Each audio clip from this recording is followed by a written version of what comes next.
Bienvenidos a mi canal. Para el día de hoy les traigo este hermoso billete del Banco Central del Ecuador, noviembre 22 de 1988, 5 sucres.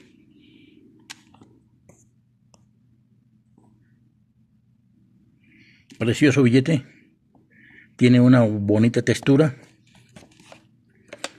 Acá tenemos el Banco Central del Ecuador, su escudo, 5 sucres.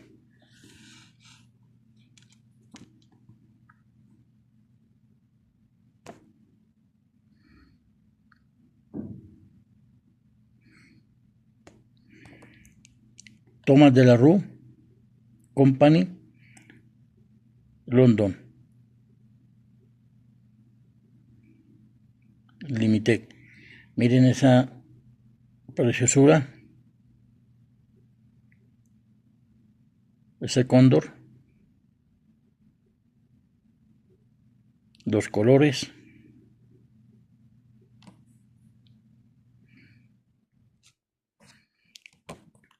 Hermoso billete. Está en buen estado.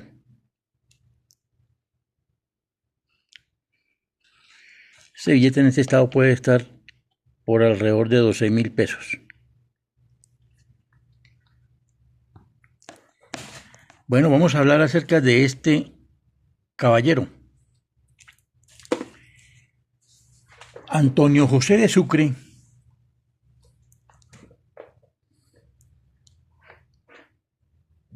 Cumaná, 3 de febrero de 1795, Berruecos, 4 de junio de 1830, conocido también como el Gran Mariscal de Ayacucho.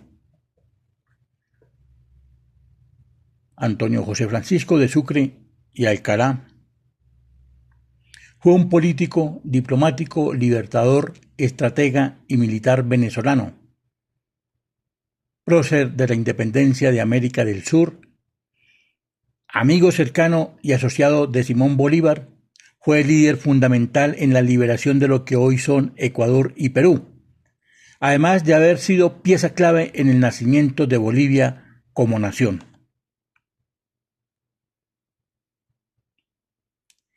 Se le otorgó el título de Gran Mariscal de Ayacucho por el Congreso peruano en 1824, tras comandar el Ejército Unido Libertador, otorgando la victoria en la batalla de Ayacucho al derrotar al último virrey español en América.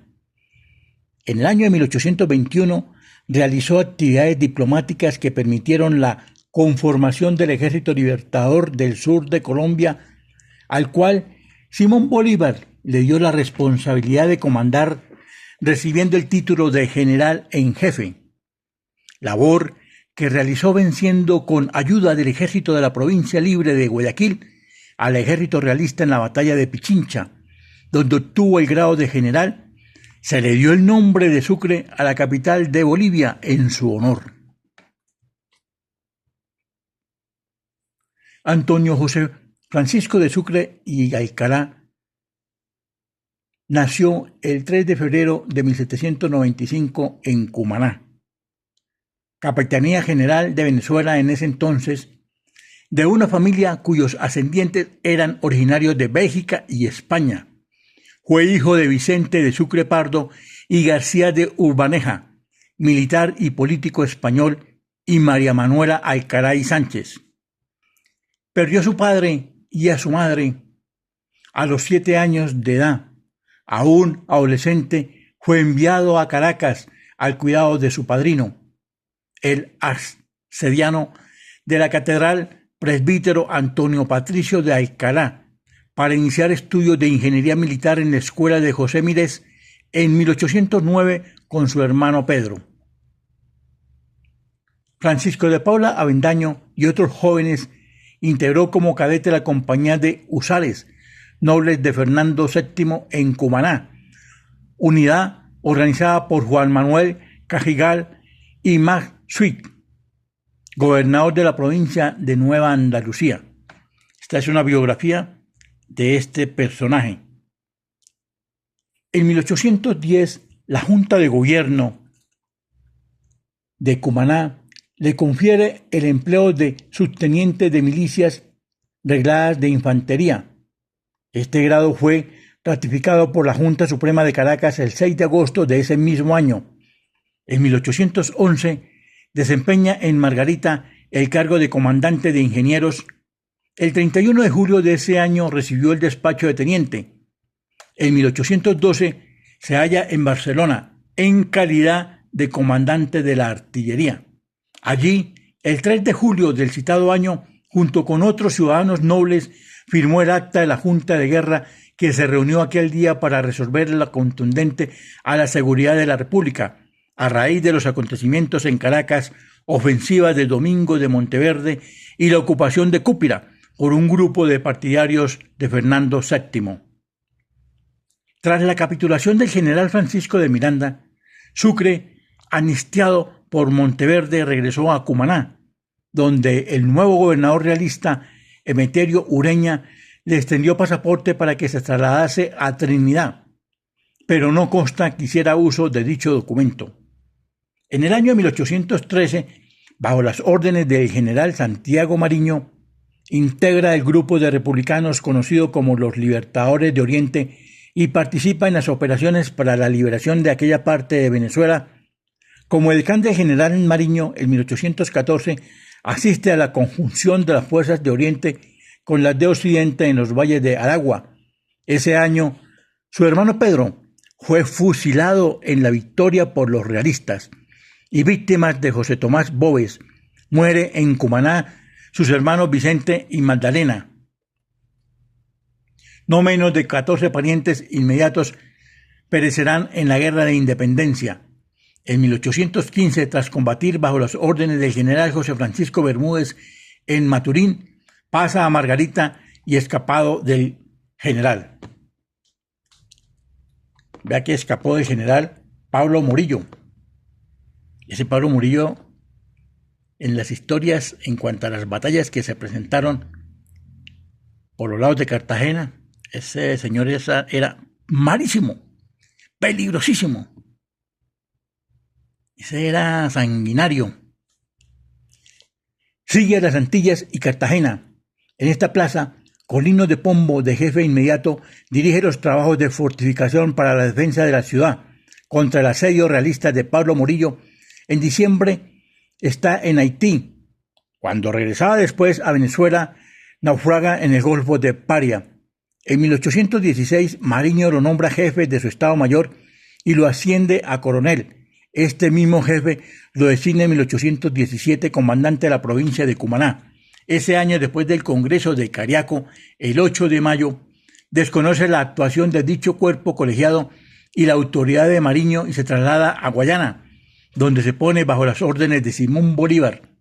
El 17 de septiembre de ese mismo año recibió de Bolívar la designación de gobernador de la antigua Guayana y comandante general del Bajo Orinoco, y también el encargo de organizar un batallón con el nombre Orinoco. Estamos hablando del año 1817. Empezaba su carrera de gobierno, en la cual desempeñaría todos los cargos de la administración civil hasta presidente de la República en Bolivia.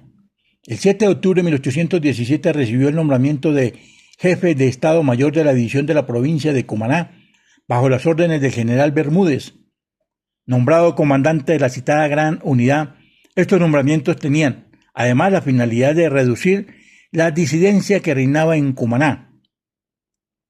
El general Bermúdez y Bede van a hacer cosas grandes en Cumaná y quizás algún día serán llamados los salvadoreños de su país, dijo Bolívar a Sucre en aquella ocasión. En agosto de 1819 fue ascendido a general de brigada por el vicepresidente de Venezuela, Francisco Antonio Sea, grado que sería ratificado por Bolívar el 16 de febrero de 1820. Viaja a las Antillas comisionado para adquirir material de guerra, misión que cumple con éxito. Ese mismo año desempeña interinamente la cartera de Guerra y Marina y es jefe titular del Estado. Vamos a hablar acerca del armisticio de Santa Ana, Vamos a extendernos por lo menos unos 10 minutos más, porque esta historia de este personaje es muy interesante. Entonces vamos a leerla toda para tener un contexto acerca de la vida y lo que este personaje realizó en su momento. Tras la liberación de la Nueva Granada y creada la República de Colombia, Bolívar firma con el general español Pablo Morillo el 26 de noviembre de 1820 un armisticio, así como un tratado de regularización de la guerra. Sucre redactó este tratado de armisticio y regularización de la guerra, considerado por Bolívar como, entre comillas, el más bello momento de la piedad aplicada a la guerra. Cierra comillas. Punto. La importancia de los documentos redactados por Sucre en lo que significó su primera actuación diplomática fue la paralización temporal de las luchas entre los patriotas y los realistas y el fin de la guerra a muerte iniciada en 1813. El armisticio de Santa Ana le permitió ganar tiempo a Bolívar para preparar la estrategia de la batalla de Carabobo, que aseguró la independencia de Venezuela. El documento marcó un hito en derecho internacional, pues Sucre fijó mundialmente el trato humanitario que desde entonces empezaron a recibir los vencidos por los vencedores en una guerra. De esta forma, se convirtió en pionero de los derechos humanos. Fue de tal magnitud la proyección del tratado que Bolívar en una de sus cartas escribió, entre comillas, este tratado es digno del alma de Sucre. El tratado de armisticio tenía por objeto suspender las hostilidades para facilitar las conversaciones entre los dos bandos, con miras a conceder la paz definitiva, cierra comillas. El armisticio se firmó por 6 meses y obligaba a ambos ejércitos a permanecer en las posiciones que ocupaban en el momento de su firma, por lo cual desde ahora en adelante se hará la guerra entre España y Colombia como la hacen los pueblos civilizados. Vamos a hablar acerca de la emancipación de Ecuador, Perú y Bolivia. Comenzó entonces la campaña de liberación de Ecuador, que tuvo su culminación en la batalla de Pichincha, librada el 24 de mayo de 1822. Con esta victoria de Sucre se consolidó la independencia de la Gran Colombia, se consumó la de Ecuador y quedó el camino listo para la batalla contra las últimas fuerzas realistas que andaban en el Perú. Tras una reunión en Guayaquil entre Simón Bolívar y San Martín, este último cede parte de su ejército al primero y se retira definitivamente de las batallas de la emancipación. Definitivamente, estamos observando acá acerca de lo sucedido en estas tierras del sur. Hispanoamérica. Así Sucre llegó y entró en Lima en 1823, precediendo a Bolívar. El 1 de diciembre de 1823 llegó a Yungay, estableciéndose en él por ser el punto céntrico del acantonamiento. Acomodó en sus inmediaciones a los batallones voltijeros de la Guardia y Pichincha, a los que la población habitualló y pertrechó hasta ponerlos en condiciones de marchar el 25 de febrero hacia Huánuco. Huánuco participó estamos hablando acerca de ese territorio. Bolívar participó Bueno, acá tenemos algo muy interesante acerca de esto. Este personaje participó junto a Bolívar el 6 de agosto de 1824 en la batalla de Junín y el 9 de diciembre del mismo año venció al virrey José de la Serna en Ayacucho, acción que significó el fin del dominio español en el continente sudamericano. El Parlamento peruano lo nombró Gran Mariscal y General en Jefe de los ejércitos. Al frente de esto se marchó al Alto Perú, donde junto a los líderes libertarios fundó la República de Bolívar, después denominada República de Bolivia, en homenaje al Libertador, a quien encargó la redacción de su constitución, la cual fue promulgada en 1826 bajo la premisa de ser, entre comillas, la constitución más liberal del mundo, cierra comillas. Al frente del gobierno boliviano, Sucre promulgó leyes progresistas, ejecutó la división política del país de acuerdo con la constitución propuesta por Simón Bolívar, impulsó la instrucción pública, organizó el aparato administrativo y encaminó ambiciosos programas para la recuperación económica. El 18 de abril de 1828 estalló un motín en Chuquisaca. El mariscal Sucre fue herido de 2 balazos. Este incidente ocasionó que el mariscal tomara la decisión de abandonar el cargo de presidente de Bolivia para evitar rencillas y contribuir a la pacificación de la República. La Asamblea local lo nombró presidente vitalicio, pero dimitió en 1828 a raíz de los motines y la presión de los peruanos opuesta a la independencia boliviana. Se retiró entonces a Ecuador, acompañado de su hija María Teresa y de su esposa Mariana Carcelén de Guevara y Larrea, marquesa de Solanda y de Villarrocha. Bueno, vamos a leer acerca de las batallas de la campaña del Ecuador, ya que tenemos este hermoso billete del Ecuador.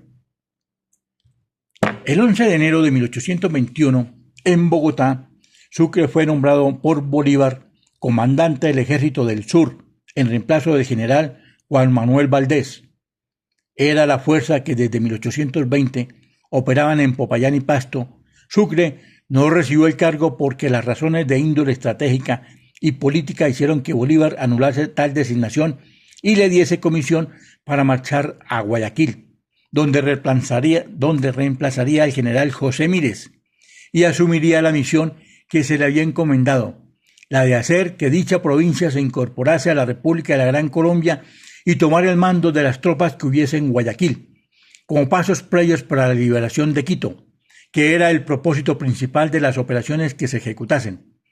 El 6 de abril llegó Sucre a Guayaquil y al presentarse ante la Junta de Gobierno expuso la razón de su presencia allí y de la idea de una unión de la provincia con Colombia. El 15 del mismo mes fue celebrado un tratado entre Sucre por Colombia y José Joaquín de Olmedo, Francisco Roca y Rafael Jimena, miembros de la Junta. El tratado estipulaba que Guayaquil mantendría su soberanía, pero bajo la protección de Colombia. En aquella oportunidad Sucre quedó facultado para abrir la campaña contra los realistas, y con tal motivo Guayaquil le ofreció todos los recursos disponibles para liberar a Quito. El 19 de agosto de 1821 se da la batalla de Yaguachi, o de Cone, entre tropas independentistas guayaquileñas de la División Protectora de Quito y refuerzos grancolombianos liderados por Sucre contra las tropas realistas del coronel Francisco González. Sucre vence a los españoles y aseguró la independencia definitiva de la provincia liberal de Guayaquil. Aseguró la independencia definitiva de la provincia libre de Guayaquil. Las tropas de Sucre, es que les quiero comentar acerca de lo siguiente. Cuando yo estoy leyendo, tomo toda la visión como unos 8 párrafos. Esa es mi lectura. Pero me toca centrarme línea por línea. Al hacer esto, hay frases que no las tomo bien y me toca repetirlas. Ustedes me disculparán por esos pequeños errores, pero eso fue un curso de lectura que yo hice rápido y entonces me toca detenerme en algunas partes y por ese motivo es que hay algunas fallas, algunos errores en algunas palabras. Porque hacer el curso de lectura rápido, les voy a platicar cuál es el curso de lectura rápido. Las tropas de Sucre, tras haber vencido en Yaguachi, avanzan hacia Quito. Los españoles, al mando del mariscal de campo Melchor y de Aymer, Los seguían de cerca y tomaron posiciones en un terreno llamado Huachi, donde ya habían derrotado a las fuerzas guariqueñas un año atrás. El 12 de septiembre de 1821, tras un breve contacto entre las ambas fuerzas, los realistas intentaron huir. El general José Mirés permitió a los batallones Albión y Guayaquil proseguir los realistas, pero estos fueron atacados por la caballería e infantería realistas, que dio vuelta y cercó a los batallones patriotas con el ejército patriota en desorden y Sucre herido y salvado a duras penas de caer prisionero por su edecán Manuel Jordán Valdivieso. Los patriotas se volvieron a Guayaquil, dejando en el campo de batalla muchos hombres y pertrechos. Los realistas detuvieron el avance hacia Quito de los independentistas. Bueno, ahí lo pueden ver. Mi visión abarca todo un cuadro de la lectura. Vamos a hacerlo suave para ustedes. Las tropas de Sucre, tras haber vencido en Yaguachi, avanzan hacia Quito. Los españoles, al mando del mariscal de campo Melchor de Aymerí, los seguían de cerca y tomaron posiciones en un terreno llamado Huachi, donde ya habían derrotado a fuerzas guayariqueñas un año atrás. El 12 de septiembre de 1821, tras un breve contacto entre ambas fuerzas, los realistas intentaron huir. El general José Mírez permitió a los batallones Albión y Guayaquil perseguir a los realistas, pero estos fueron atacados por la caballería e infantería realista, que dio vuelta y cercó a los batallones patriotas. Con el ejército patriota en desorden y Sucre herido y salvado a duras penas de caer prisionero por su edecán Manuel Jordán Valdivieso, los patriotas se volvieron a Guayaquil, dejando en el campo de batalla a muchos hombres y pertrechos. Los realistas detuvieron el avance hacia Quito de los independentistas. Miremos acerca de la batalla de Pichincha.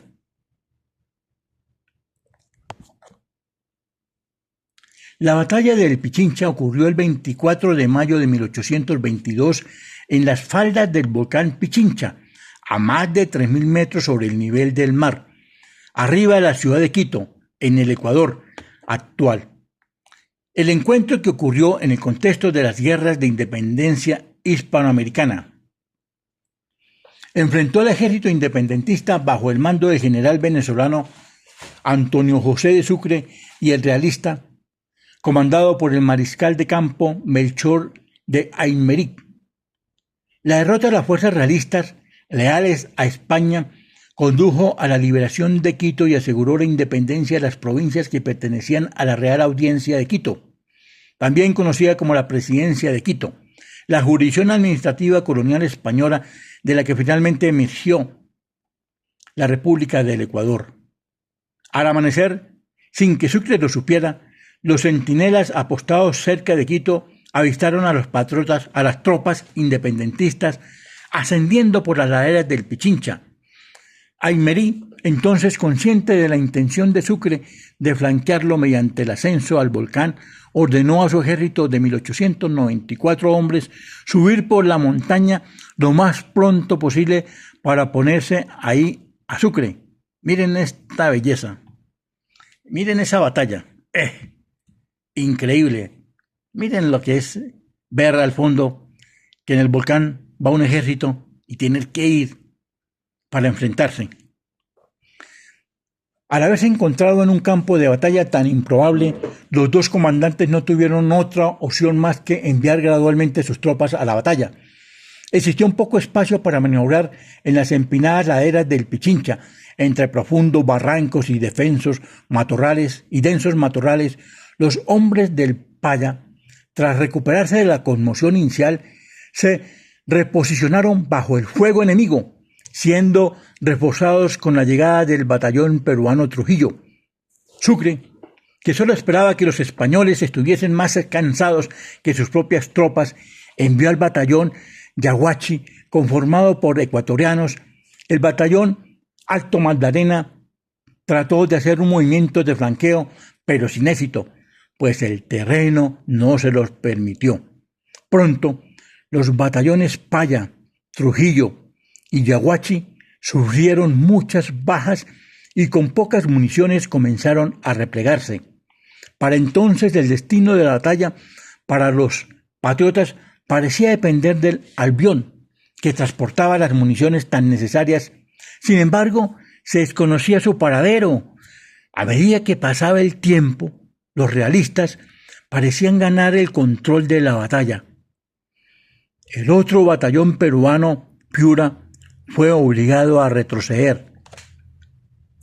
En medio de la desesperación, a los hombres de reserva del batallón Paya se les ordenó cargar contra el enemigo con sus bayonetas. Ambos bandos sufrieron grandes bajas, pero la situación se estabilizó más o menos para los patriotas. A pesar de esto, Aymerí, como parte de su estrategia, durante el ascenso al Pichincha, separó de sus fuerzas principales al batallón Aragón, ordenándole avanzar hasta la cúspide del volcán, para así luego atacar a los patriotas por la retaguardia, rompiendo sus líneas en el momento adecuado. El Aragón era el mejor batallón del ejército realista. Estaba formado por veteranos españoles que habían actuado tanto en la Guerra de la Independencia Española como en otras batallas en América del Sur.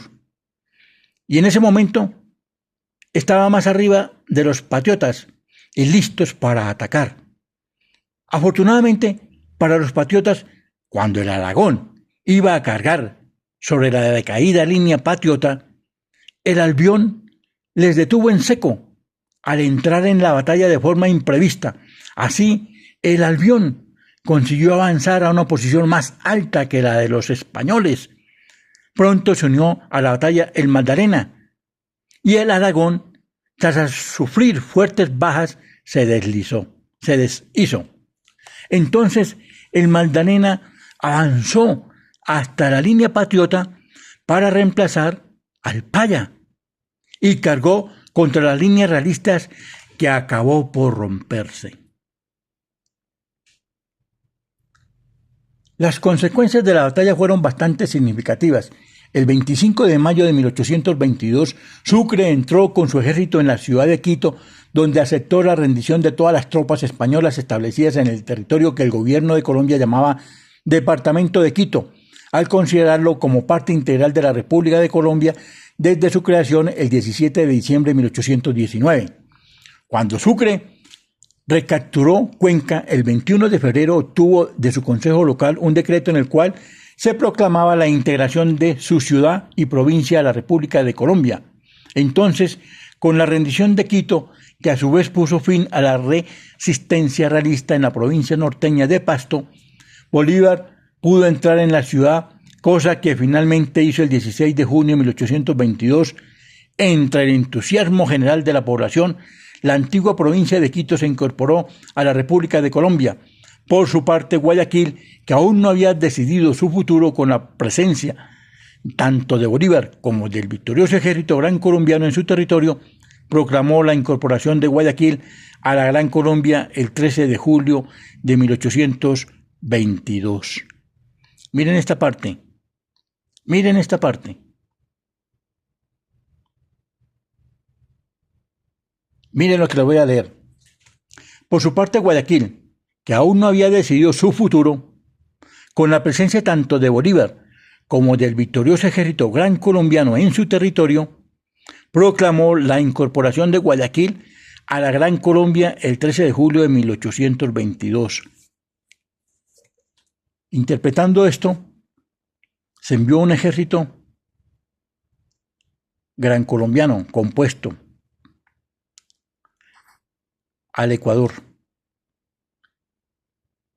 para independizar estos territorios que están ocupados por los realistas.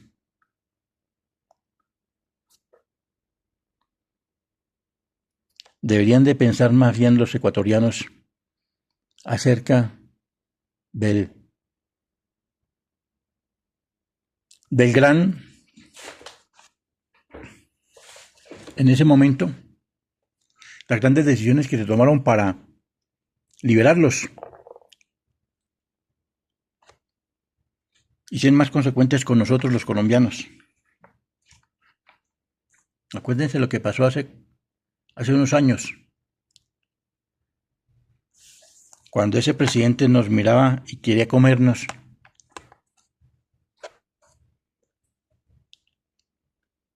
Acuérdense, no quiero hablar más acerca de ese tema, lo tengo en la mente, no quiero que alguna otra persona se vaya a sentir por ello, pero uno tiene que saber quién es el que le ha dado la mano para después no tener que ir a mordérsela. La capitulación de Pichincha. A las 12 del día, bajo un sol resplandeciente, los soldados de la libertad en las cimas de Pichincha, a más de 3.000 metros de altura, dieron el grito de victoria. La victoria fue de Sucre y se completó con la capitulación que la autoridad patriota concedió al mariscal Aymeri el 25 de mayo del mismo año, con las operaciones cuyas acciones finales se produjeron en las faldas del Pichincha y en la ciudad de Quito. Sucre decidió a su favor la vacilante y delicada situación de Guayaquil, dio libertad al territorio que conformaba hoy la República de Ecuador y facilitó su incorporación a la Gran Colombia. El 18 de junio de ese año, Bolívar le asciende a general de división y le nombra intendente del departamento de Quito. Al frente de los destinos de Ecuador desarrolla una positiva obra de progreso. Funda la Corte de Justicia de Cuenca y en Quito el primer periódico republicano de la época, El Monitor. Instala en esa ciudad la Sociedad Económica. De su actividad personal es buena prueba que el 6 de septiembre de 1822 expidió y firmó en Quito 52 comunicaciones. Interesado por la educación puede afirmar que halló en Cuenca 7 escuelas y dejó 20.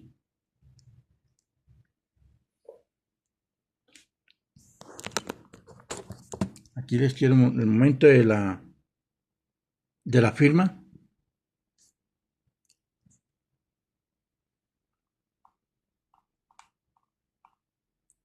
Tenemos a Sucre. Todo esto se los he leído a ustedes.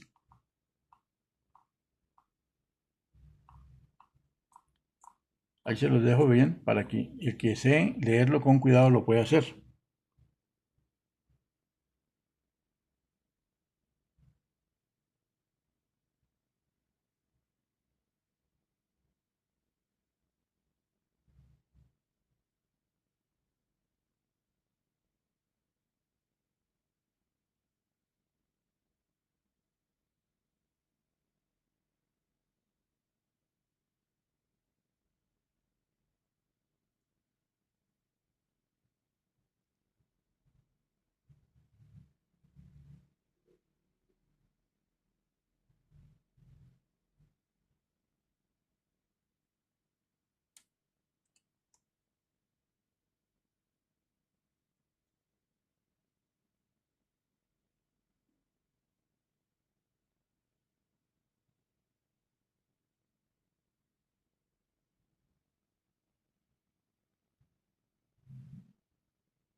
Acá tenemos la batalla de Pichincha.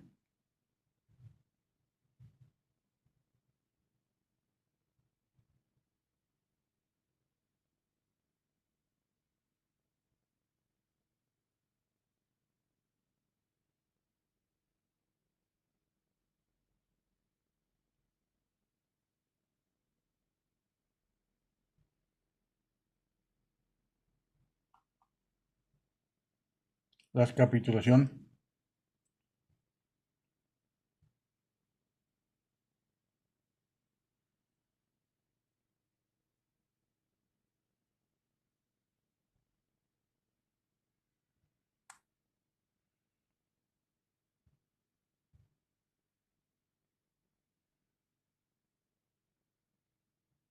Bueno, más adelante vamos a hablar acerca de esas batallas.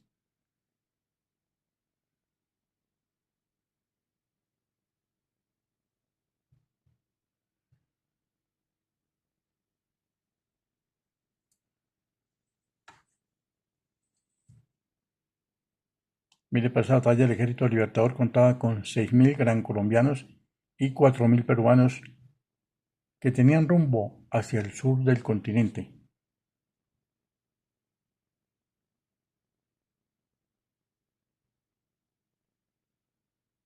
En estas palabras de Sucre,